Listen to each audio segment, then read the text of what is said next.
جامعہ Clifton ہمارے سامنے مہک رہا ہے۔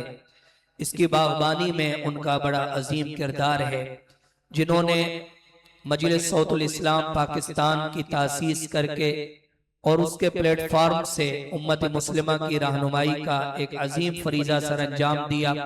تربیت علماء کورس، تربیت خطباء کورس اور تقریری مقابلوں کا ملک بھر میں انعقاد کر کے نوخیز علماء کی تربیت اور ان کی رہنمائی میں ایک کلیدی کردار ادا کیا۔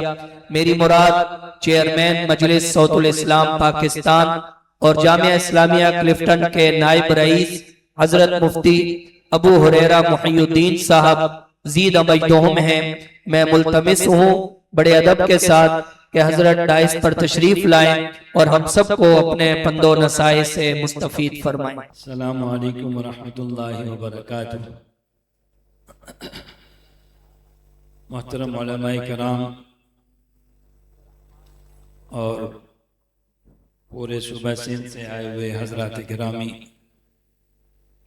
میں بالکل بیان کرنا چاہتا تھا مگر کل سے میری طبیعت شدید ناساز ہے۔ بہرحال انہوں نے کہا تھوڑی دیر کے لیے آ جائیں، میں صرف آپ لوگوں کی زیارت کرنے کے لیے آیا تھا۔ میرے ساتھیوں، میرے عزیزوں، علماء کرام کی نصیحتیں آپ سن رہے ہوں گے۔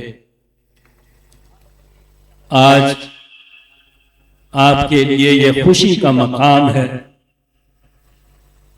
کہ اللہ تبارک و تعالی نے وہ عظیم منصب، وہ عظیم دولت آپ کو عطا فرما دی،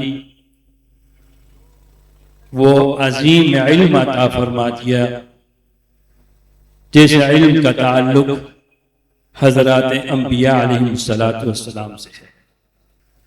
مگر چونکہ آپ حضرات اپنی عملی زندگی کا آغاز کر رہے ہیں، اس کے لیے میری آپ سے چند گزارشات ہیں۔ میرے بھائیوں، آپ مدرسے میں تھے،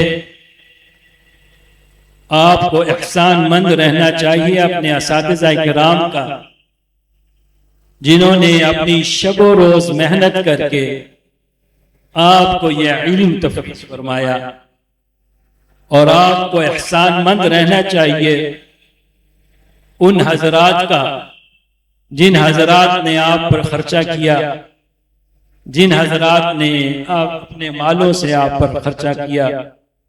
بہرحال اکابرین اپنے فارغ التحصیل علماء سے جو نصیحتیں کرتے ہیں، اس میں ایک نصیحت یہ بھی کرتے ہیں کہ جب انسان فارغ التحصیل ہو جائے تو وہ فوراً اپنا تعلق کسی صاحب نسبت سے تعلق کو قائم کر لے۔ تو میری آپ حضرات سے گزارش ہے کہ آپ حضرات کسی کامل شیخ سے فی الفور اپنی نسبت کو قائم کریں، اور معاشرے میں انشاءاللہ اسلامی تعلیمات کو عام کرنے میں اور اس کی ترویج میں آپ انشاءاللہ بہت کوششیں کریں گے۔ اللہ تبارک و تعالی آپ سے دین کا کام لیں۔ دعا گو ہوں کہ اللہ تبارک و تعالی آپ کو کامیابیوں کی منازل عطا فرمائے، اور اللہ تبارک و تعالی آپ سے دین کا کام لے۔ وآخر دعوانا ان الحمدللہ رب العالمین۔